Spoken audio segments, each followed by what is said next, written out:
आता बातमी पुण्यामधून आहे। पुण्यामधले महायुतीचे विधान परिषदेतले उमेदवार विक्रम काकडेंचा बिनविरोध निवडीचा मार्ग एकीकडे मोकळा झालेला होता आणि त्याच वेळी मवियामध्ये मात्र पुन्हा एकदा ठिणगी पडली आहे। कारण मवियामध्ये शरद पवारांच्या पक्षाच्या उमेदवारांनी माघार घेतली आणि त्याच्यानंतर आता इकडे मवियामध्ये पुन्हा एकदा ठिणगी पडल्याचं चित्र हे बघायला मिळते। शरद पवार पक्षाचे आहेत श्रीकांत पाटील त्यांनी ऐनवेळी माघार घेतली, त्यामुळे वणवा पेटलाय।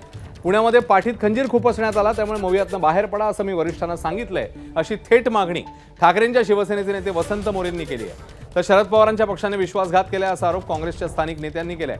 राष्ट्रवादीचे ज्येष्ठ नेते दिलीप वळसे पाटील यांनी शरद पवारांची भेट घेतली, त्यानंतर पडद्यामागच्या हालचालींना वेग आल्याचं बोललं जातंय। त्यामुळे पुण्यामध्ये मवियाचं भवितव्य धोक्यात आलंय का की आरोपांचे वादळ शमणार, पाहणं महत्त्वाचं आहे।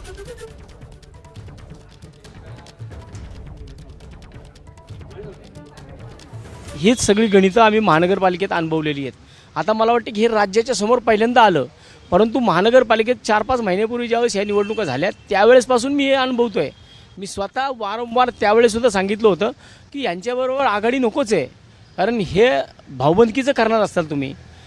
त्यावेळेस महानगरपालिकेमध्ये सुद्धा तुम्ही 2 राष्ट्रवादी काँग्रेस एकत्र आला, तुमची भाऊबंदकी बाहेर आली।